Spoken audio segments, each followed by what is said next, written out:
What's going on, everybody? Welcome back to another episode of the Hurt Business Podcast. My name is Faris Sharari, and today I'm joined by head honcho of the community that is Cage Titans, Mr. Mike Polvere. How we doing today, boss man? I'm doing great, man. I love that intro. That was a perfect one. I haven't heard that before, so great intro. I appreciate it. Yes, sir. So, for the people who don't know, which anybody listening at this point who still doesn't know what Cage Titans is, I don't know what to tell you. But for those who don't know, give me a brief synopsis of what you do and what is Cage Titans. Yeah, man. Cage Titans were a mixed martial arts promotion, predominantly in Massachusetts. We started in 2010, and we've been going 60 plus events strong in the past 13 years. In my opinion, we're one of the leaders in the industry up here in the Northeast. And really, we're just a company that just puts, a lot of people say this, but we're fighters and fans first. I was a fighter myself, and I saw kind of the way I was treated by some local promoters at the time. And it was at a time where the business was kind of scummy and slimy, and fighters weren't getting paid, and people get ripped off, and you'd get told you're fighting one guy, you showed up to weigh-ins and you'd be fighting somebody else. So, you know what, my goal when I started this, I thought that though I was an okay fighter, I thought I had a lot more to offer the sport besides what I could do inside the cage. And I had a venue that I was managing, and it just kind of fell together. And Cage Titans was born with that in mind, like treating fighters the way that they deserve to be treated. And that was kind of what we started with. And then we kind of piggyback on, like, my background's in marketing and sales. Like, I wasn't just a fighter who was like, wow, like I want to run a fight promotion because that'd be cool.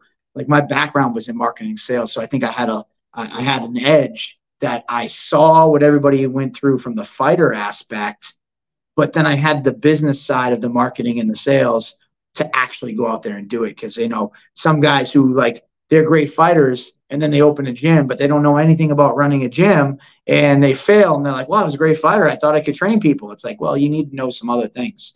So I think that's what separates us from a lot of people, being able to know all the different angles and all the different sides. And I've trained people, I've cornered guys, I've helped manage guys over there's not an aspect of the business that I really haven't done.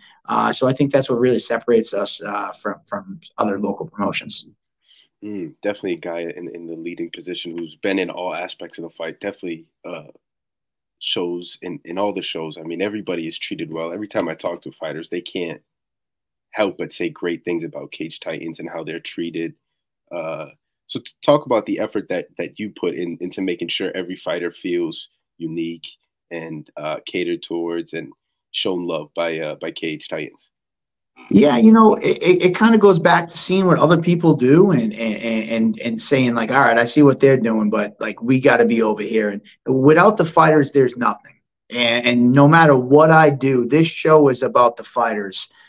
Even people who work for me, it's just like, I don't care if they know any of our names. They need to know the names of the fighters. So, like, we just want to put them to the forefront. So on that note, a couple of things that stands out for me is, like, when I fought, it was, here's a bunch of tickets and given to a fighter, and the promoter's like, all right, go sell tickets to all your friends.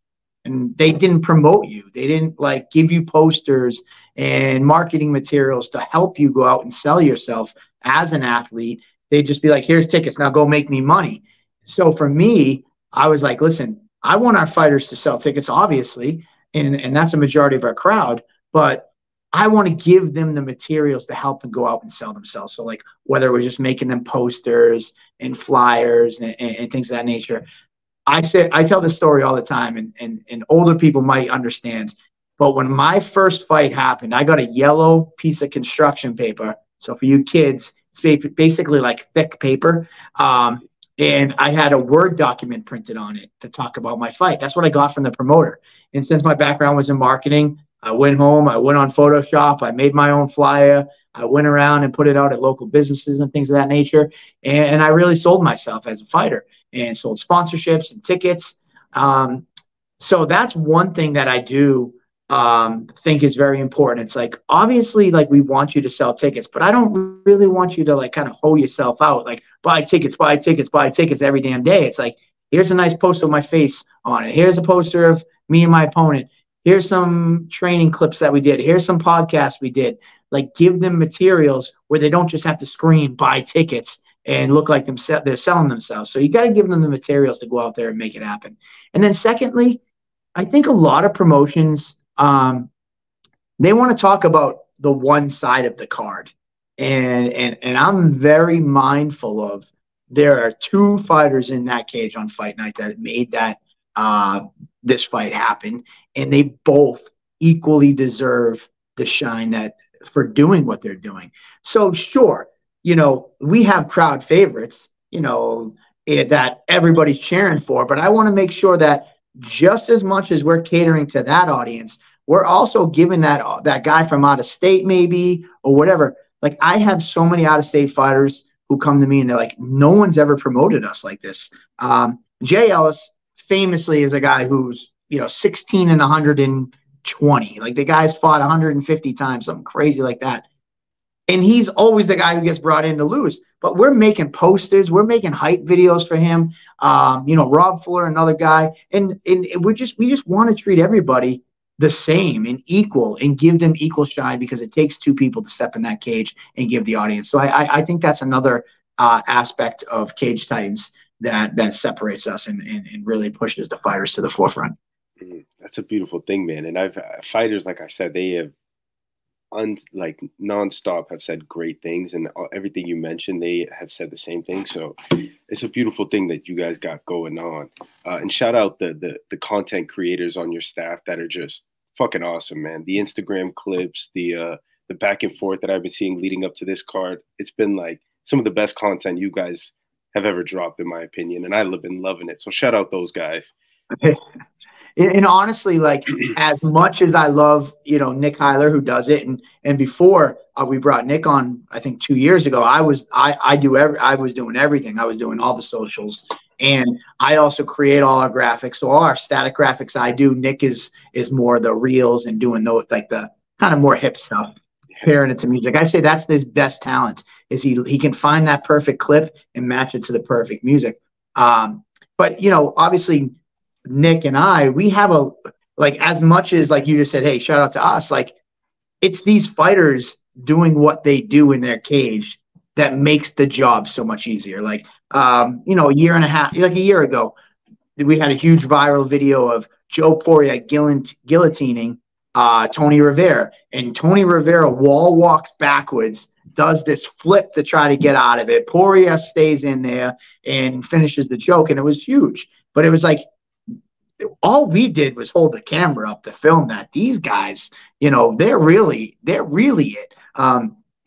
People talk about, like, Joe the Party Penafialo is another one of our guys, and they're like, wow, look what you did for him. And it's like, we didn't tell him to come out in the cowboy hat and sing that Neon Moon song. I don't even, like, whatever the hell it was. We didn't tell him to do that. We didn't tell him to jump out in the crowd. Like, these guys with Cage Titans, I feel that they know, I tell them, own the moment. And I promise you, we'll capture it and we'll run with it. So, I mean, really, the hat's off for those guys, the guys that really know what they have in that moment. You look at, like, Tyler Menard, who made his debut. And guys make debuts all the time. This guy comes in and makes his debut. Then he hops up on the cage, has a friend throw a hot dog to him, and he pounds a hot dog, and everybody's talking about it. If that's normal, that's just like hey, the kid won. It was an 0-0 versus an 0-0. No one really cares. But I think that they know that we're also grasp the entertainment factor, and I tell it to every fighter. The moment is yours. Do what you want with it. And some guys give us a lot.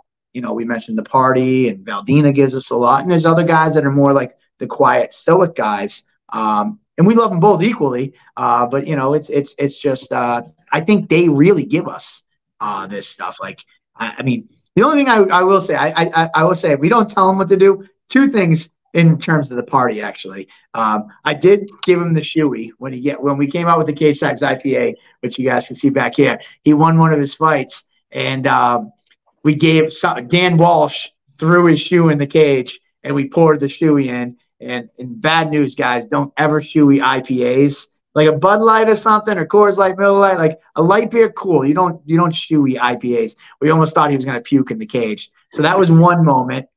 And then the second moment, coincidentally, with the party was he was coming out for, I think, the title fight, and he was back and forth. He already came out to that country song that everybody was like, what the hell? And he sat in the chair with the cowboy hat, and he sang that before he walked to the cage. He already came out to Papers. He did all the crazy stuff. I said, this song, like this fight, oddly enough, you're from Florida, and I think he was fighting Lionel. I'm like, you're kind of the hometown guy. Like, you're the bigger crowd favorite in this fight.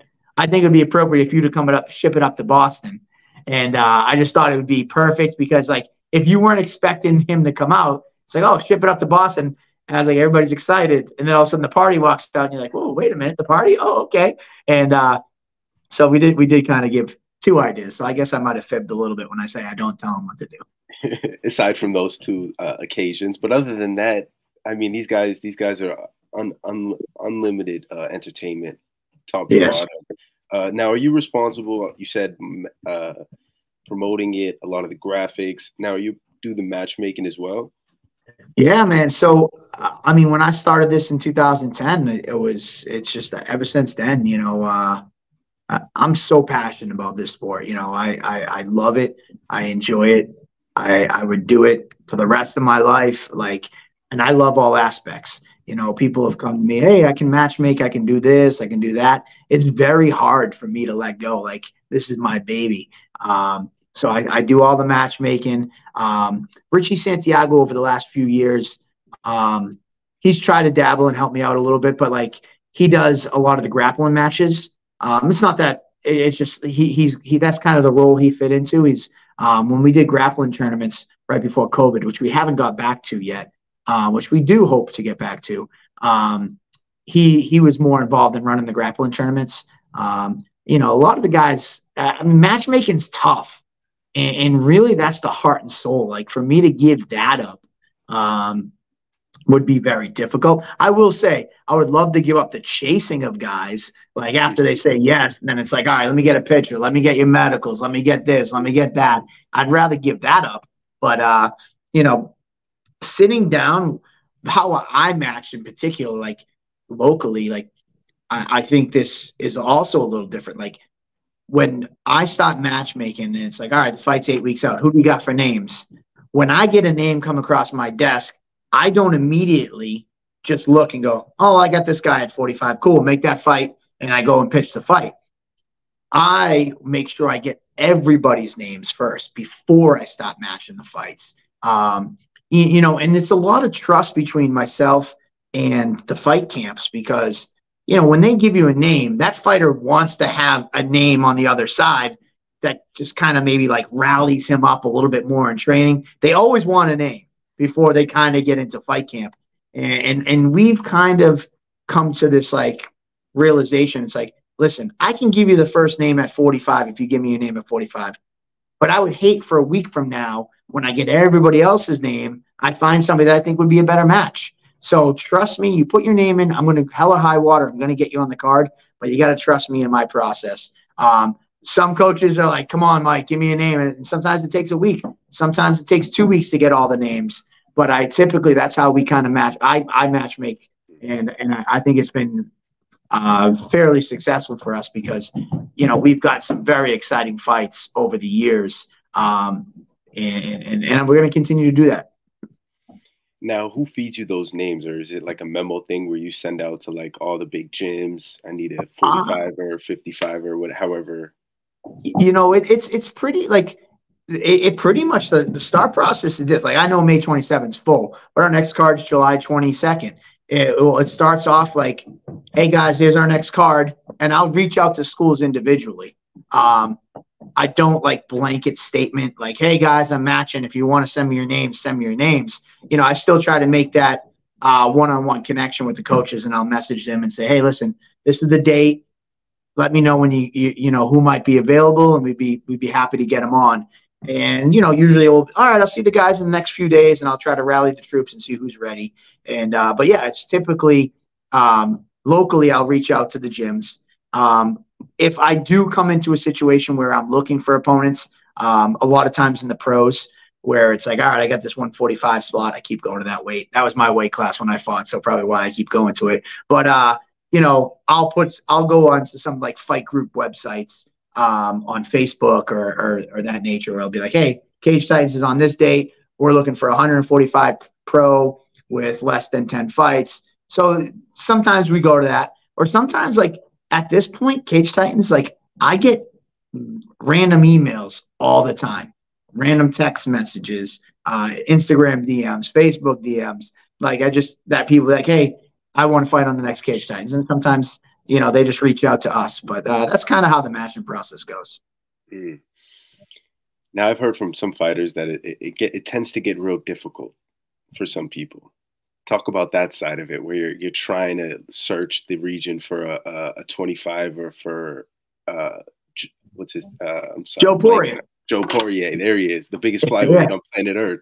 Yeah, there you go. Yeah, man. Sometimes it's not easy. Like there's so many factors. Like take for instance Joe Poirier. Like he bills himself as the world's biggest flyweight, and I'm like, dude, stop effing doing that. Like you're making it impossible, because now guys look at you and they're like, he's too big for me, and they just want to decline the fight.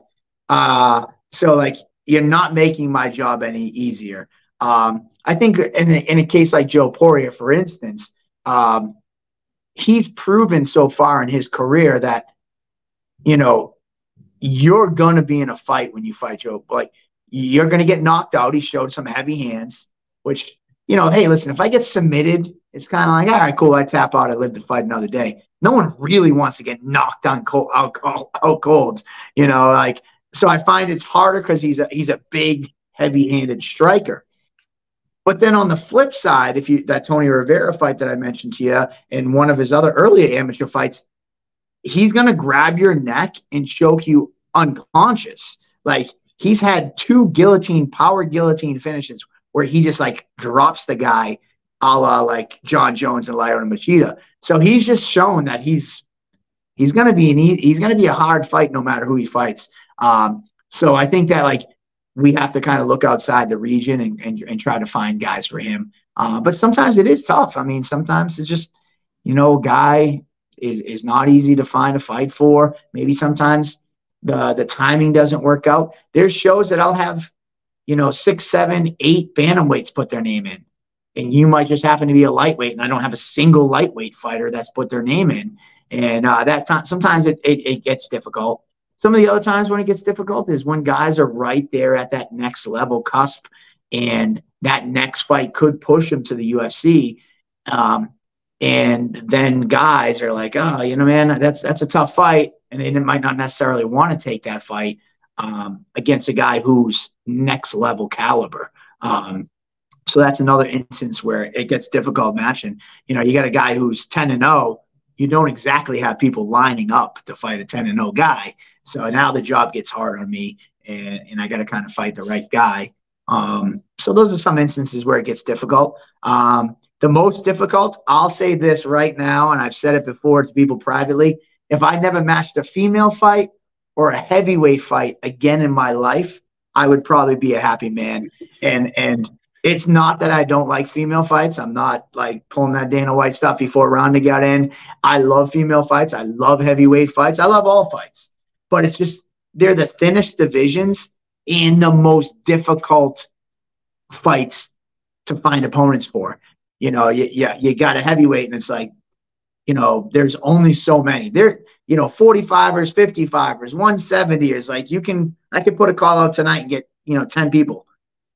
Heavyweight, I could be looking for the next 10 days and maybe find one person. Same thing with female fighters. So, those are also difficult ones to match up.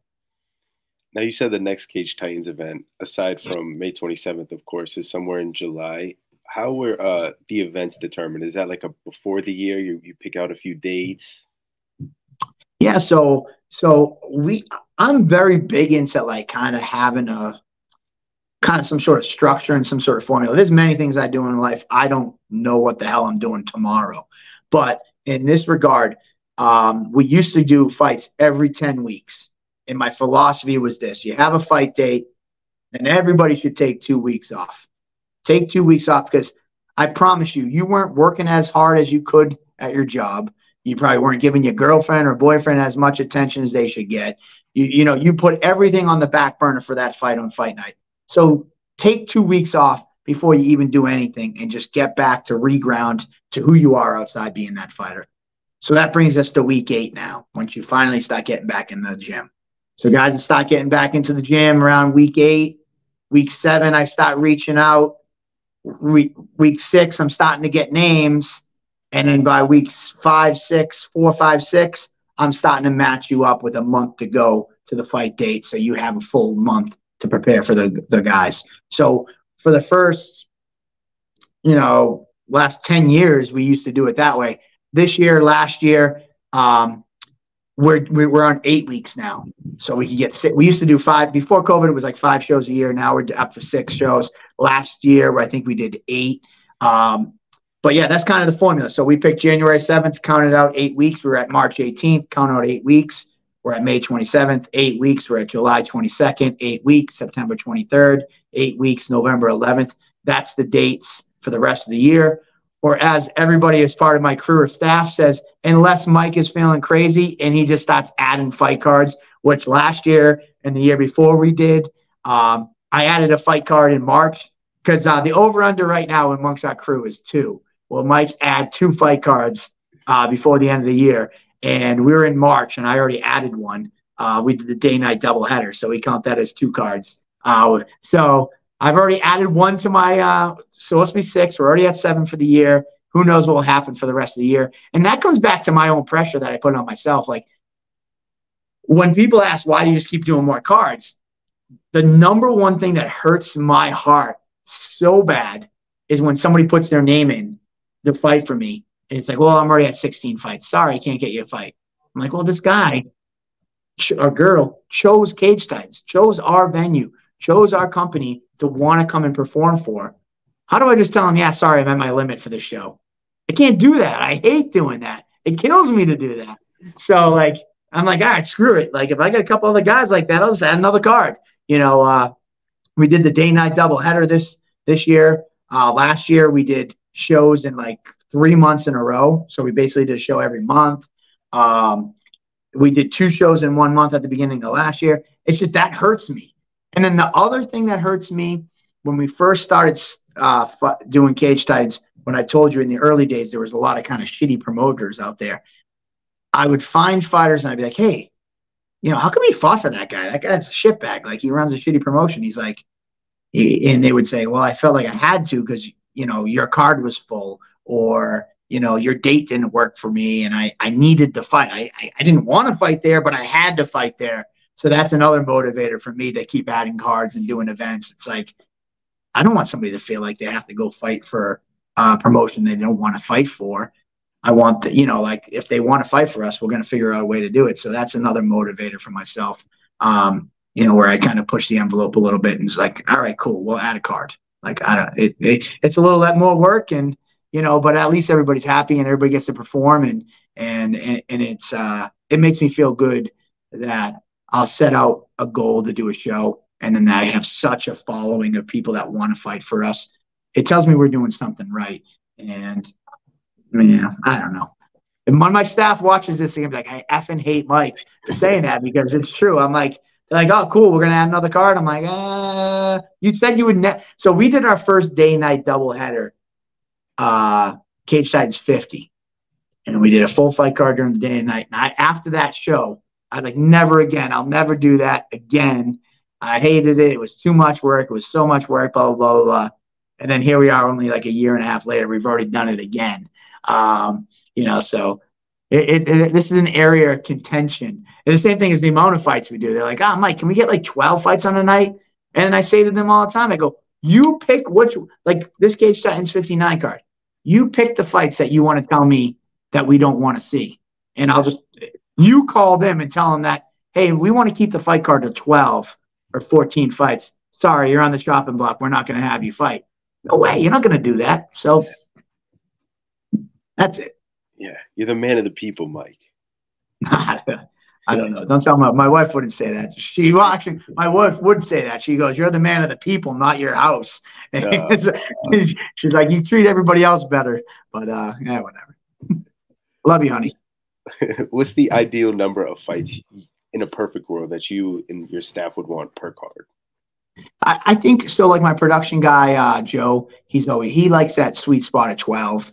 The UFC kind of has it down like 12, 14 fights. It ends up, I don't know. It ends up that you can space it out a little bit more. And you can kind of like when you go to a UFC event, it's like, all right, we're going to do 2 fights an hour, or we're going to do 3 fights an hour. We're going to space them out, and they kind of stick to that formula. We, on the other hand, because we have 16 fights in a night, we're like back to back to back to back. There's not really much downtime. So that's a benefit when you can space them out and you have less fights on a card. Social media wise, like Nick's literally updating with the winner in the video of the winner as the next fight's walking out. And he's always kind of on me about that. I'm like, well, type faster, dude. I don't know what to tell you. So that would probably be a benefit. But then when I look at it, I've been to UFCs, I've been to Bellator, I've been to a bunch of shows. Like I've been to the smaller cards where there's only 10, 12 fights. I don't know. I wonder if some of the atmosphere that we create at Plymouth Memorial Hall is because there isn't any downtime. There's no downtime. Like you're still riding high from those guys who just put on a damn good show in the last fight as the next fight's walking out. So you can just carry that energy. I've gone to UFCs where it's like, all right, they do 2 shows, they do 2 fights in an hour for TV time. Well, if they both end in the first round, that means you saw 10 minutes of action and 50 minutes of sitting there or going out and getting drinks or doing whatever. Or if you're in a casino, you can go out to the casino and gamble and come back. It's like you need to get riled back up again every time a fight gets on. I feel like some of the energy is in Memorial Hall specifically and for cage fights because we rapid fire him. It's like I said, that guy's walking out of the cage. We have it programmed down. Like when he gets to the bottom step, lights are off, music hits, cameras on the walkout.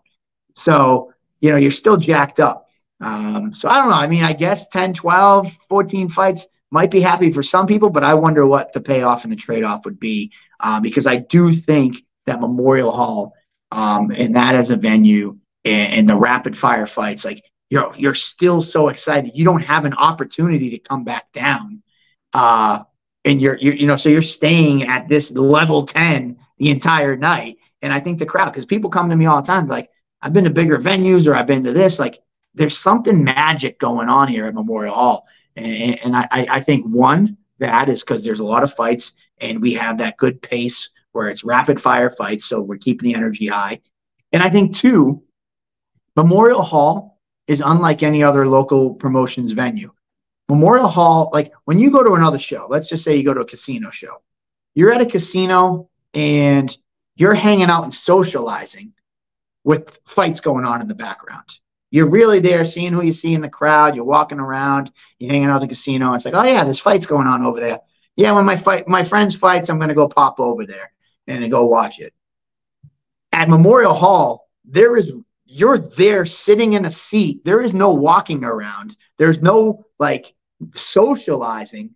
The socialization is watching the fights. Like there's nowhere to go. Like there's not big concourses where you can be hanging out and, you can't go. I fought at casinos. Like I remember one of my fights, I fought at Reality Fight and down in Mohegan, however many years ago it was. And my buddy was out gambling. And he's like, text me when Mike walks to the cage because I'm going to stop gambling. I'm going to come.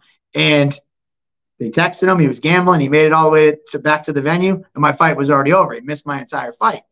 And then he just went back to gambling. Like, again, it goes back to that mentality. Like, you're there socializing and doing everything else when you're at some of these other venues. And in the background is the fight. It's secondary. At Memorial Hall, at Cage Titans, the fights are first. They're in your face. They're right there. There's nowhere else to really kind of put your attention. And I think it attributes to the atmosphere as well. Plymouth Memorial Hall is a special, special place, man. And one of the things you mentioned was the pace that you guys go at. And I just want to share that I love the pace. I love being there front row and just seeing it back to back to back to back. And I want to kind of talk about Cage Titans 58 because that was one of the best cards again that you guys put on since I've started coming to the show, and that's credit to the fighters that you mentioned earlier. Two great fights at the top of the card, and just a full day of awesome fights. But before the fights, one thing I did notice you guys do that I don't remember you guys ever doing was the addition of Maddie Levine and how you guys incorporate her into some of the interviews and getting the crowd involved. Is that something you guys want to continue doing? Yeah, so I'm glad you brought that up, and we actually just had a conference call with Maddie 2 days ago, and she's coming back for Cage Titans 59.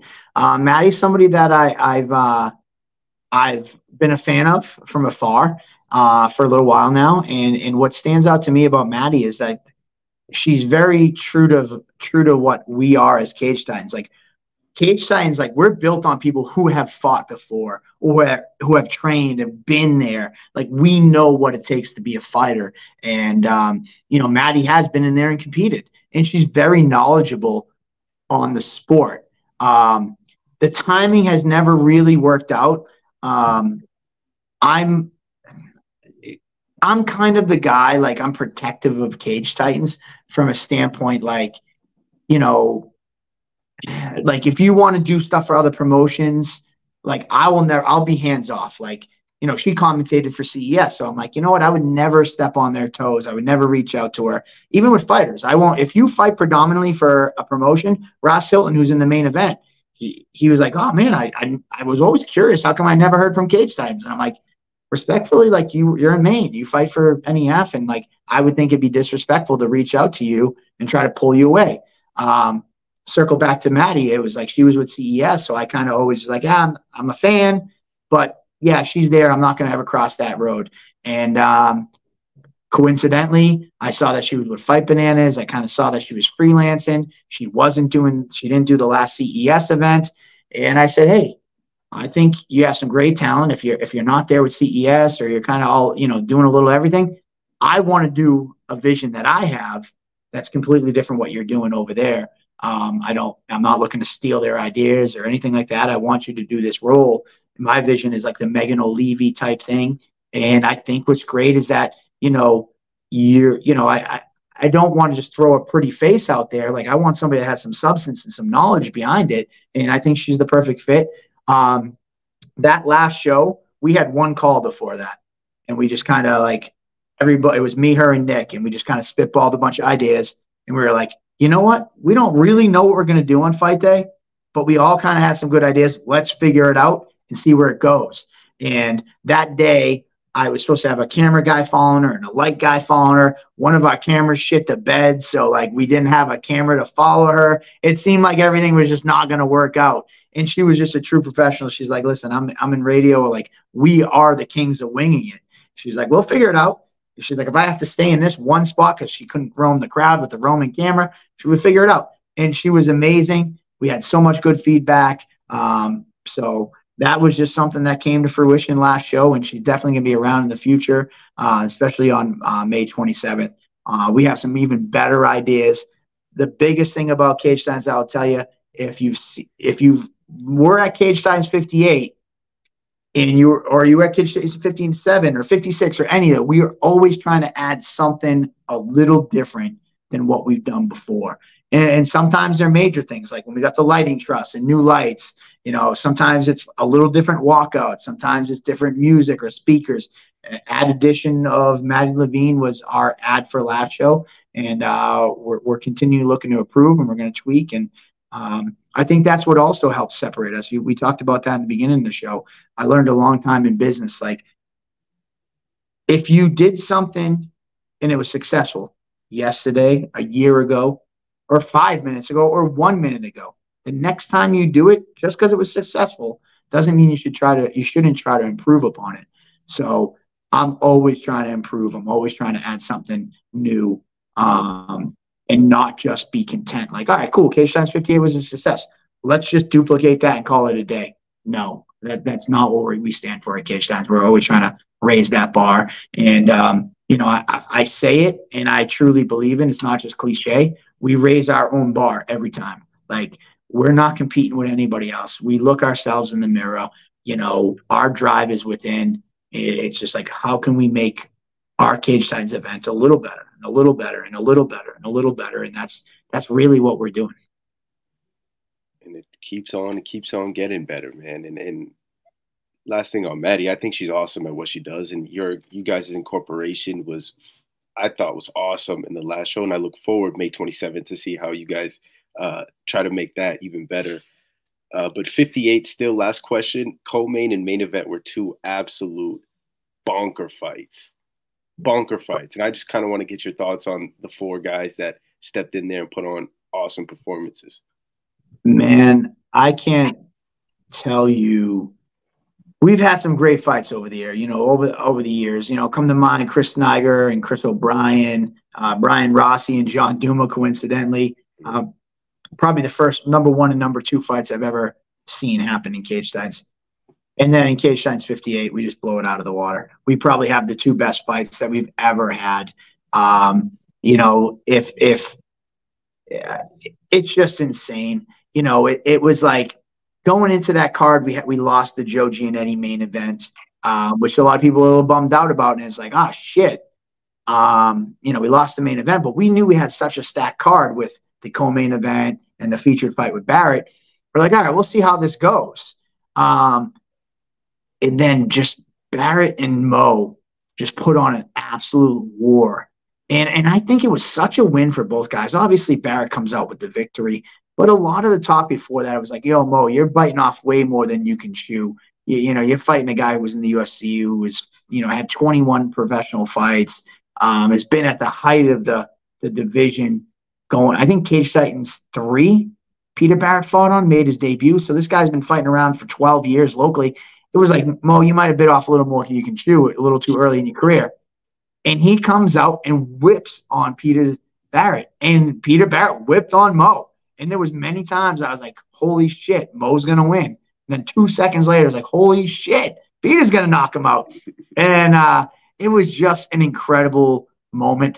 I tell people I don't have a chance to watch the fights often.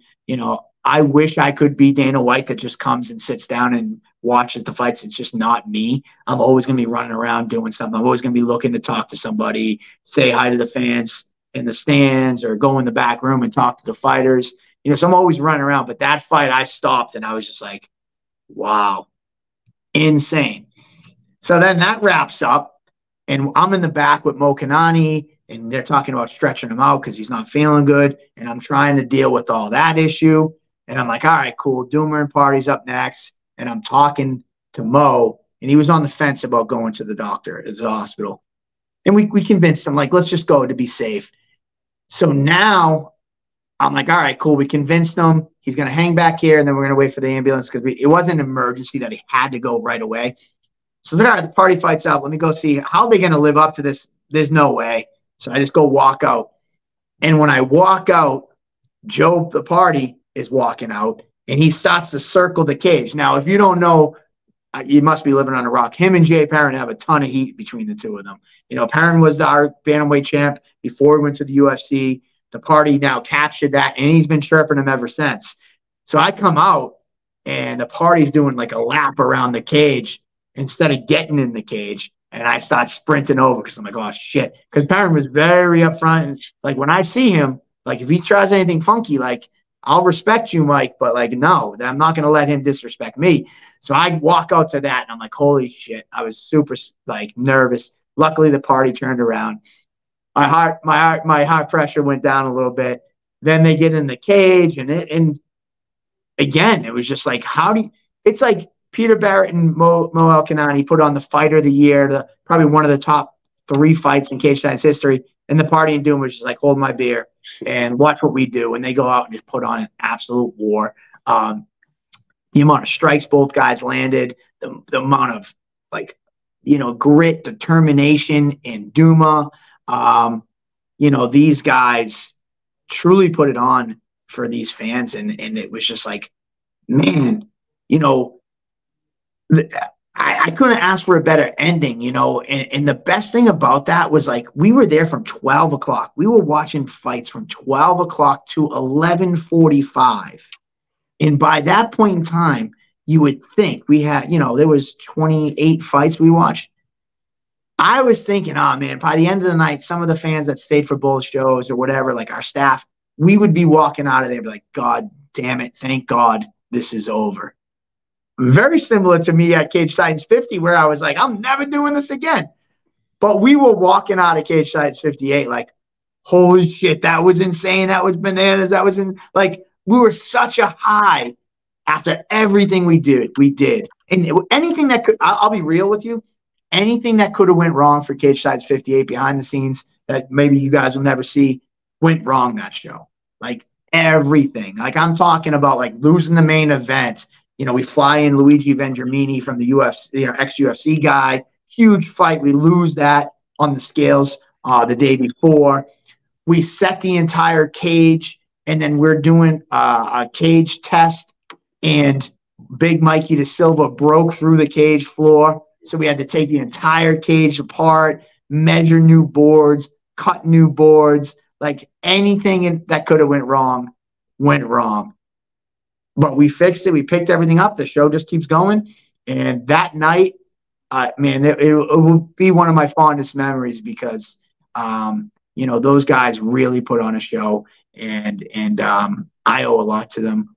And I'm very happy with all four of those guys. I mean, I'm not normally speechless, and it's funny for me to say at this point, when it comes to those four guys, like I'm speechless. Like they left everybody in awe with their jaws on the ground. Like, holy shit, what did we just witness? Yeah, I was definitely one of those people that was like, what did I just see happen? And one of the things that made those two fights so exciting was the build-up, the press conference, seeing everybody just barking at each other, talking shit. It just made the fight so much more exciting. And then the fight was better than the lead up and the shit talking. Well, you say that like exactly, like the lead up never ever really lives up to the fight. Like you talk all this shit and you're all excited, and then it's like, oh, cool, the fight's over. Like, all right, maybe you talk about like Colby Covington and Jorge Masvidal. Everybody was talking about the lead up, and it's like the fight happened, and it's just like no one even talks about the damn fight. They talk about all the crap outside the fight, and you're right, like everything leading up to those two fights, they were very, like a great build up. And as great as the build up was, now everybody's talking about the fight. And that is the most important thing. Like, the build up means nothing when you just deliver a dud of a fight. And these guys went out and backed up every word they said. And it was a fight where I don't think anybody lost. And I know that's cliche and it's kind of garbage in this day and age where everybody gets a medal, but it's just like, I don't think any fighter, a piece of paper might say that they lost, but they gained a ton of experience, ton of fans and notoriety from those fights. 58 was such a good time, man. And I'm so excited for 59. It's crazy. We've been talking for 45 minutes here, and we haven't even got into the card that's coming up in a few weeks. So here we go. Let's get into it. You got the biggest fight physically, right? In terms of weight, the biggest main event in the history of Cage Titans. Tell me about that one. Dude, I got to tell you, like, we've been at it for 13 years. We've never crowned a heavyweight title fight and our champion in the professional ranks. And I told you before, if I never matched a heavyweight fight, I would be happy. Brendan Battles was an unstoppable force when he broke on the scene probably 6, 7, 8 years ago. And he was that guy that was impossible to match. He had an opponent for us show up, weigh in, everything was good to go, showed up fight day, and basically had a mini stroke, heart attack, because he was fighting Brendan Battles and got stretchered out in an ambulance before the fights even started. Like, Brendan Battles is a scary individual. State champ, wrestler, had a full ride to Yukon. Like, his accolades were crazy. And then he took some time off to, take care of his family. And then as he saw some guys that he was competing with at the same time, not necessarily heavyweights, just other people that were fighting on similar cards as him, he was like, you know what? I want to put one more run in and let me see if I have what it takes. And he came back, and he could have probably went to the route of like cherry picking easy fights. But he was a promoter's dream. he's just said to me, I want to know now. I don't want to get 4 bums and smash them and then be like, cool, I got to the UFC and I don't know if I have it. He goes, I want to know now, because he owns his business. He has kids. He's like, I want to know right away. Do I have what it takes to get to the next level? And when he came back, like, he put that challenge to me: get me the toughest fights you can get. And though he was so willing, it wasn't exactly easy, to get. Like, when you look at him, he's a true heavyweight, 6'3". He cuts to 265 pounds, and he's not some chubby slob. Like, he's built. So it was tough. Even though he was willing, it was tough finding somebody. In steps Ross Hilton, and how this fight came together. Ross Hilton, 6'6", 260 pounds. He's another one, true heavyweight. The Rasquash, knockout power in both hands. He just takes people's heads off. And he's not scared of anybody. He was fighting up in NEF, and he fought in Bellator. I never reached out to him because I really just figured he was, an NEF guy. And I don't, like I told you earlier, I just show respect to other promotions. And I won't reach out to their fighters. But if they reach out to me, then we can have a conversation. So it just so happened a guy messaged me and said, hey, I'm trying to help my buddy and Ross Hilton get fights, and would you have anything for him? And I'm like, well, I'm so happy you reached out to me. I was like, I might have something. I'm like, I'd love to have Ross. I was a fan. And he's like, he'll fight anybody. And I was like, really? Anybody? And I was like, oh, well, I got Brandon Battles if you want to fight anybody. And he's like, yeah. He told me, anybody you have, he wants to fight for Cage Titans. Anybody you got, he's in. So now I call up Battles, and I'm like, hey, Ross. He's like, I don't think he's going to want to fight me. He's like, we've trained together. Like, you sure? And he's like, it's just not some guy that's trying to claim he's his manager. I said, no. He told me yes. He's like, I don't think it's going to happen, but sure, I'd fight him if he wants to. So I reached back out to the guy, and he's like, no, man, it's 100%. Like, I got carte blanche, whoever you want to put him in there with. He wants to fight for you. And I said, well, what about a title fight with Battles? And the rest is history. Ross Hilton, I didn't tell anybody about this. We brought Ross Hilton down January 7th. We brought him down to Cage Titans. We got him tickets. We did the contract and all that stuff. And a lot of people are like coming out to me like, who's that guy? Because he's got the dreads. He's 6'6". You see this guy and you're like, all right, what's this all about? Like, something. He's not a normal, 5'10" normal guy walking around. He's enormous, and he has a very unique look. And people are like, what's going on here? And then we bring him in the cage. We bring Battles in the cage. This is just a testament to both guys. Like, they want Ross throughout his career has fought the best of the best, and he's fought in the PFL. He's fought in Bellator. And he wants to test himself, and Battles is the same way. He wants to know that he can beat a guy like this, and he deserves to get to the next level and keep pursuing this as a career.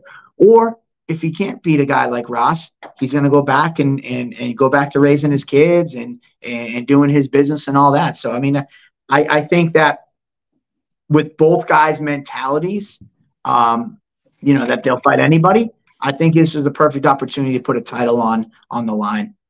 Right now, Brendan Battles is probably the #1 prospect, because of his size, his accolades, his look. He has a lot of pause. He checks a lot of boxes, as they say, for somebody you're looking for. And I think that this is the perfect opportunity to put up a belt and may the best man win. And hopefully the Cage Titans cage can contain these two, because these are some behemoth guys. Local heavyweights, you don't see many guys built like these two. You see a guy with a little pot belly who's really a 185er, but he's walking around with a spare tire, so he's fighting at heavyweight. That's what you see at the local scenes. You don't see pure heavyweights like, Francis Ngannou, who's like, he's a true heavyweight who's cutting to 265. You don't see many guys that walk naturally at, 6'3", 6'4", 6'5", and are 265 pounds of muscle. You got that in this fight, and I think if the fans are in for a treat. That is a real worry. Is the cage going to hold up these two behemoths? I mean, hey, listen, man. I mean, don't sit front row. I'm not giving you no guarantee. I will say the cage makes an interesting play, though, because, with Ross Hilton, you got a guy who's 6'6", and he's a long, rangy striker with knockout power. You got Battles, who is a former state champ, 3-time All-American wrestler, all this stuff. You got to assume he's going to try to take him down.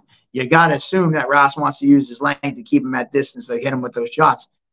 But it's a 20-foot cage. It's not a huge cage. Like the UFC cage, I think it's 28 feet. You know, we have a smaller cage. So how does that come into play? Ross is a very good wrestler off the back of the cage. So he's used to having his back against the cage, and he's used it well. But then on the flip side, NEF uses, I think, an 18-foot cage, and Ross has had almost all of his fights in there. So, and he's been taking heads up there. So I don't think, you know, I don't know, man. We'll see how it plays out. We'll definitely see how it plays out on fight night. We will find out who will be the first ever Cage Titans heavyweight champion. Yes. The main event. And then the co-main event is a fun one as well. Bonds taking on D. Sabatino, the undefeated. D. Sabatino, what are your thoughts on that one? Man, D-Sab, for our older fans, he's the Cal Ripken Jr. of Cage Titans, as Andy has coined him. You know, there was a couple fights that he'll fight seven shows in a row without taking the show off. This kid had his entire amateur career with Cage Titans as an amateur champion. He's had his entire pro career with Cage Titans. This guy is a grinder. He's super tough. He's super strong. You know, has heavy hands, has great submission games. He's very well-rounded. And as his opponent, Jacob Bone, like Jacob Bone is Mr. Fight of the Night. He came to Cage Titans last year. He's had 2 fights with Cage Titans last year, both nominated for Fight of the Year, and he actually won Fight of the Year with his fight with Peter Barrett. And his other fight was against Joe Giannetti for the title, which was Fight of the Year candidate. This year, his first fight of this year, he takes on Ali Zabian, who very similar style to Zach D-Sab. Big, wild, you know, big, strong looping punches, good takedowns. And it was a back and forth war. And then in the 3rd round, Zabian shot that takedown. Bone with his BJJ black belt snatched up the neck, tapped him out, and the place went insane. Like, he's really grown a fan base. He's from New York, but he's coming out here. He's had 2 great performances, and then here's in his 3rd one, another amazing performance, and he wins. So that means that he gets a big name again, and you know, he's allergic to easy fights. Like, he's like, I don't care. I don't want no up-and-comers. I want the toughest fights you can put in front of me. He wants Giannetti again. He would fight Barrett again. He fought 9-2 Ali Zabian, and then here he is taking on 11-2 Zach D. Sabatino. I think this fight is a tremendous co-main event. I think it's a huge test for D-Sab, which is why I like it for him, because if he can get past Bone, this shows that at 13-2, he has what it takes possibly to get to that next level. And as for Bone, I think this is just to cement his legacy at this point. Like, he is one of the best 55ers around. And if you look at his record, you might not say that, but you got to look at who he's fought in the cage. And people fight for all different reasons. Some people fight for pretty records. Some people fight because they damn right just like to fight. And that's what Bone is. And at the end of his career, when it's all said and done, he's going to be able to hang his hat on the fact that he fought the toughest of the tough. And, you know, he stepped in there with anybody and everybody who's been offered to him. So if he can take out D-Sab in this, now you go back, he took out 11-2 D-Sab. If that happens this show, last fight, he took out 9-2 Ali Zabian. Fight before that, he took out 4-2 Jay Bakanowski. That's a 3-fight win streak with some very huge, impressive wins. So this could be huge for Bone at this stage of his career as well. Trevor Goody's taking on Jack Cogden in a fun fight and a banger of a fight. I think this is one of the many sleepers on this card.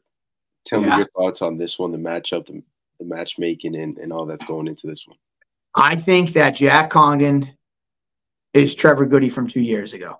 I think that Jack Cogden, I'm not going to say it's skill set. I'm just going to say from who they were. Jack Cogden is 5-0 amateur who held the Cage Titans amateur middleweight title. Welterweight title. Trevor Goody, I believe, was 5-0 or 6-0, held the Cage Titans welterweight title. Both had identical amateur careers. They ran through the amateur ranks. Both go into the pro ranks like stellar fighters, like huge, like upside, big prospects with a bunch of potential upsides. And Trevor started out fresh, pretty hot, then had a couple shortcomings, and he fought for the title. He came up short there, and he's trying to build himself back up. Jack is where Trevor was a year or so two ago, before he got the title shots and things like that, where he was a prospect. And Jack is that. He's 2-0 now as a pro. And here he is taking on a huge task, a tall task, no pun intended, in Trevor Goody. This is the biggest fight of his career and the toughest fight of his career. And I think this will tell you what direction he goes from. And I think it's kind of like maybe a passing of the torch type fight where, like, Trevor takes out this young up-and-comer and is like, whoa, not so fast, young guy. I still got this torch, and I'm still the big dog at 170, and I deserve to get back into title contention. Or Jack rips that torch out of his hand and is like, yeah, sit down, guy. I'm the new sheriff in town, and he continues his ascent through the ranks. I think that's what makes this fight exciting. And furthermore, what I love about it is Jack Congdon is showing that he is a fighter's fighter. He's not afraid of anybody. Many people at 2-0 probably wouldn't take a fight of this caliber, who one fight removed, Trevor was fighting for a title. And here is Jack Congdon at 2-0. I was like, I don't care if he fought for a title. I don't care if he beat a Gracie on Bellator. I don't care anybody like that. I want to test myself in this fight. I thought the call out by Jack Congdon is not very vocal, but when he does get on the mic, he commands a presence, and he's very well spoken. And I thought he did it super respectfully. He ran through his opponent last event, and he was like, hey, Trevor, let's do it. Thought it was nice, respectful. Can't be more excited for a fight like this. Now, there are so many other fun fights on this card. And I know. We can go one by one, or you could tell me. Pat Casey versus Marty Navis. Are you kidding me? Like, you think you got this great fight locked down between Jack Congdon and Trevor Goody in the welterweight division, and you're like, all right, cool. We got a huge heavyweight fight. We got a huge lightweight fight. Oh, we got Trevor and Congdon. We got a huge welterweight fight. Like, we don't need any more welterweights on the card. And again, in that hold my beer moment, it's like, oh, Marty Navis is like, yeah, I'll put my name in. Pat Casey's like, yeah, I'll put my name in. He's like, I'll take Marty. Marty's like, I'll take Pat. And they're like, whoa, like 9-6 Pat Casey and 6-2 Marty Navis. I say this when we announce this fight. Every adjective you could use to describe Marty, you could take the name Marty out and put Pat in, and they would be identical. You hear beast, warrior, fighter, gritty, tough, brawler, all these things you talk about. One, you don't even know who I was just talking about. I could have been talking about either one of them when I was saying those words. I think these guys are carbon copies of each other. I think their fight styles are very similar. I think that I've been a huge fan of Pat Casey for many years. I've been watching him. He's another guy that's been fighting out in Western Mass, so I never reached out to him, just out of respect to those promotions out there, figuring he's their hometown guy. Very similar situation to the Ross thing. And when he came across my desk, I was like, oh, shit, I can get a Pat Casey on my card. Let's go. And, Marty Navis, we've seen him, another guy. All his amateur fights with Cage Titans, all his pro fights with Cage Titans. This guy's been around. I could talk about Marty for days. But, like, for Cage Titans fans that have not seen Pat Casey fight, go look up some of his fights. This kid brings it. And I know the Marty Navis fans are insane, and they are crazy on fight night. I promise you guys, if Pat Casey was fighting anybody besides Marty, you would be a huge fan. And that's my pitch why you should get excited for this fight, because they're very similar fighters. They're both going to go down swinging, and that's the type of fight that just got to get the juices flowing. They're man, like, this is not disrespect to either one of the fighters. Like, I don't want to say it wrongly. So somebody will probably take it, just as long as no one clips it. Technique is out the window. These guys are just dogs that want to go at it and fight. And, you think about technique fighters like Wonder Boy Thompson might come to mind, Demetrius Johnson, like these technical fighters. And I'm not saying that neither one of these guys don't have technique, but that's not the first word that comes to my mind. I just throw that word out. These guys are Mike Perry-esque that are just coming to take your face off. And for those like blood savage, like the people that come to the fights for that, this is going to get your blood boiling, and you're going to see an insane fight. You mentioned Marty being a guy who's competed with you guys through his amateur career, now in his pro days. Another guy on this card that's also been through the ringer with you is Tyler Smythe, who's making a huge return, undefeated, taking on Jeff Joy. And this is one of I can't wait for this one, man. This is going to be a banger for sure. Tell me your thoughts about this one. Well, I want to see your face right now. This interview doesn't get dropped for what, 2 days? Yeah. No, it get next week. All right, so breaking news right here, and you're going to be the first person to hear it. Jeff Joy is out. And I don't know if you can get more excited for a fight, but I think you might. You know a guy named Mitch Raposo? Holy shit, I do know that name. Tyler Smythe is taking on Mitch Raposo at Cage Titans 59. After I get off with you, I actually have to record a breaking news video that we're dropping tomorrow. But you technically heard it here first. So there you go. Jeff Joy, unfortunately, did have to pull out on 2 days ago. Literally, as I'm talking to you, Mitch just texted me and actually said, please use my good updated photo for my fight announcement. So we just kind of put the ink to this probably 2 hours ago. Wow. Man, this fight's going to be bananas. It's like, how did I get this fight card any bigger? And a name like Mitch Raposo, who's been on The Ultimate Fighter, he's been on the Contender Series.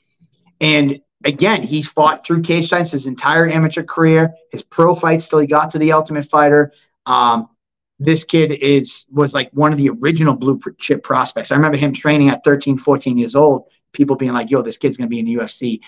He's trying to get back there. And for 1 minute, how big are the balls on Tyler Smythe? Because, you know, he's 2-0, and he had a 6-3 amateur career. He won a belt with us. He won a belt with NEF. He won a belt on Ohio and out of scraps. Like, this kid was a beast amateur fighter, and he's very early at 2-0 in his career. And when Jeff Joy pulled out, I offered him a pro debut. And then he's like, well, you got anybody else at 125? I said, yeah, I got somebody else, but I'm not sure it would really make sense right now. And I'm talking to his coach, Nate Libby. He's like, I'll throw the name at me anyways. I was like, I got Mitch Raposo. He's like, what's his record? He goes 7-1. He goes, I'll get back to you in the morning. And now Nate and I are on very opposite spectrums of our time. I am at a restaurant and he runs a construction company. So he's up at 5 a.m. I'm going to bed at 1 o'clock. So I wake up this morning to a text was like, we'll take Mitch. And I was just like, oh shit.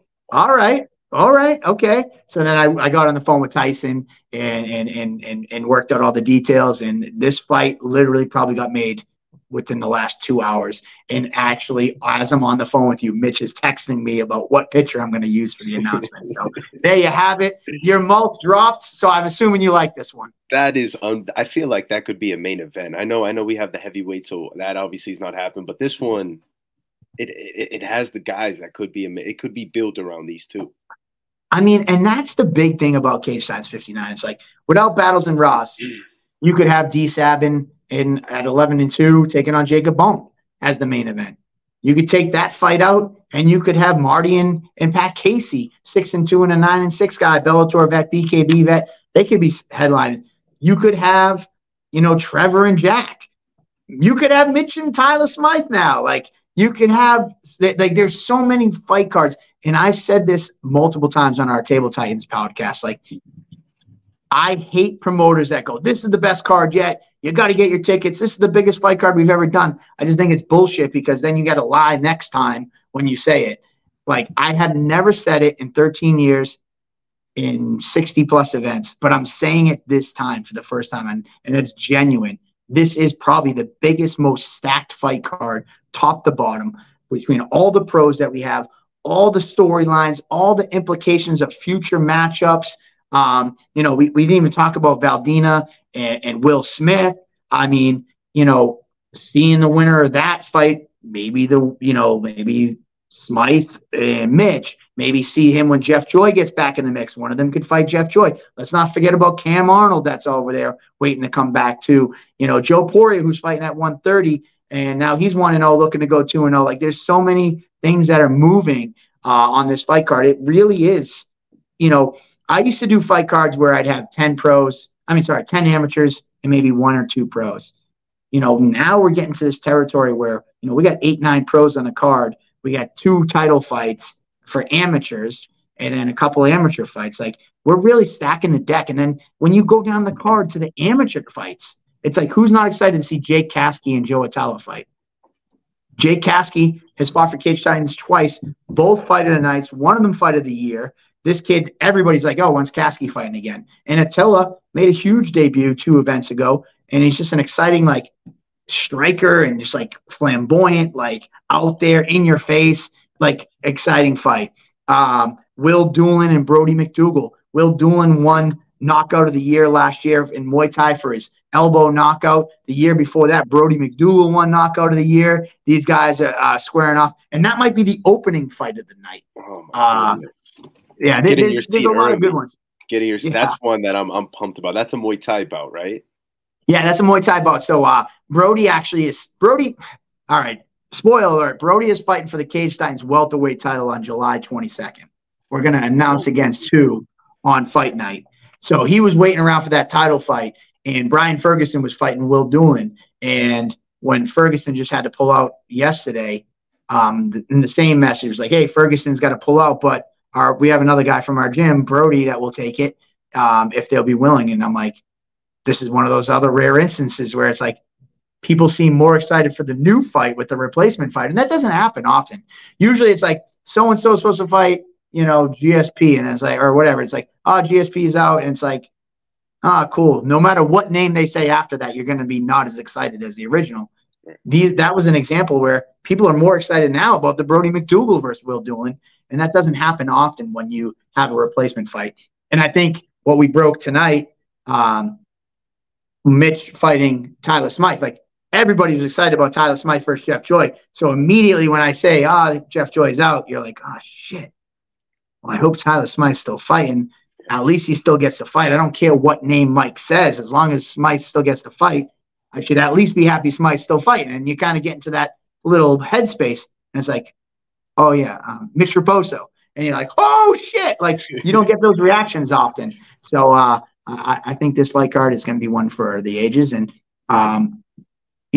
we talked a little earlier about, like, sometimes the buildup and the hype lead up to the fights and actually come through in the cage. I have strong feelings that I think that energy in that building brings something different out of these fighters. And there's no way that the hype leading up to this fight card is not going to be delivered on fight night. There's way too many bangers on this card. There's way too much at stake for a lot of these fighters, and they're really going to deliver. And the fans are going to be in for a treat.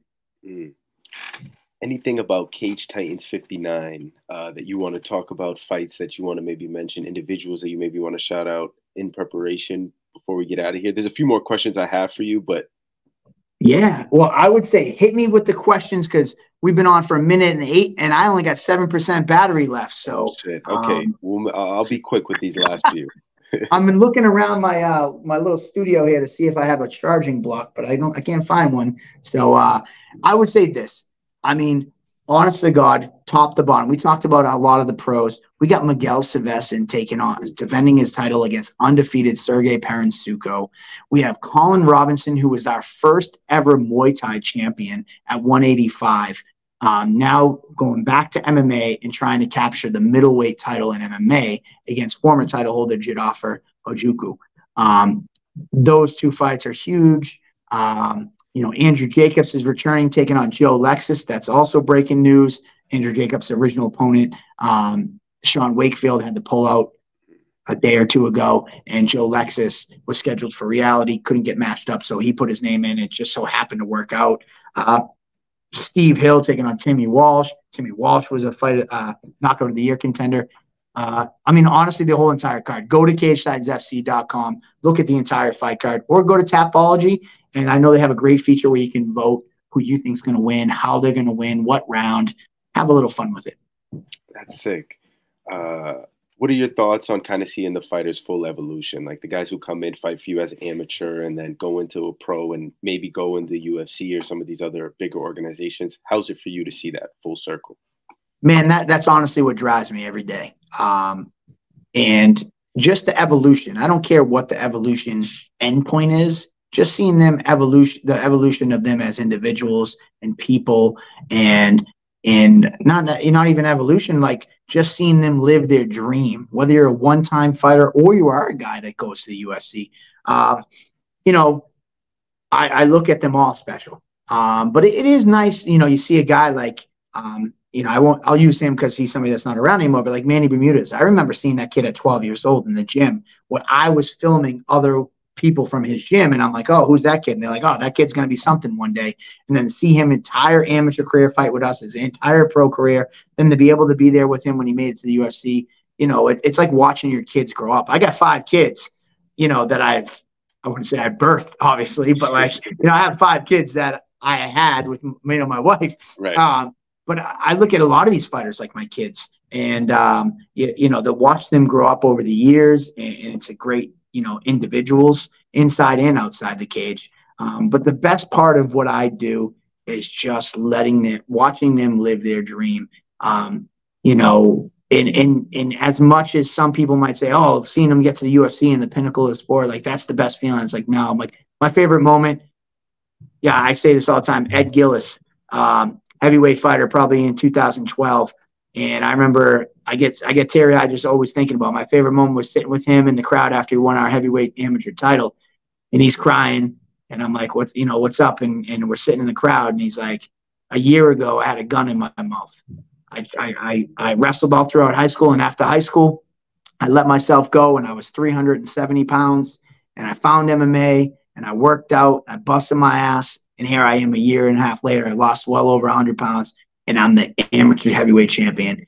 And like, they hear that emotion and see what our sport has done for an individual was truly, like, it's going to be the best moment of my entire life of Cage Titans, or like, seeing John Payne, who last year at 59 years old, bucket list stuff, trying to get in the cage and get a win, and he gets in there, and everybody said this guy shouldn't fight, and we had to jump through hoops to get him to get him cleared and all that stuff, and he gets in there, he wins, and that was the biggest moment of probably his life, and he got to share that with his grandkids and everybody. Like, those type of moments, just being involved in these guys, and it's not necessarily always the moment that is the highest of like, oh, I got a guy to the UFC or something like that. It's just they're all living their dream, and we're playing a small part by giving them the stage to kind of, live that out. So I love it, man. It's a beautiful thing. Last question here today. What are your goals for 2023? This could be personal, it could be professional, wherever you want to go with it.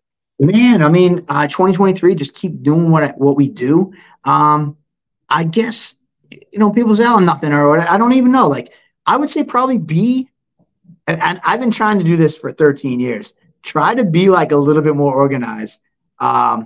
It's funny. Like, I say to my staff, I'm like, we've done this so many damn times. How come every show we seem like we're running around like with our chickens with our head get cut off? It's like, by now we should know what the F we're doing.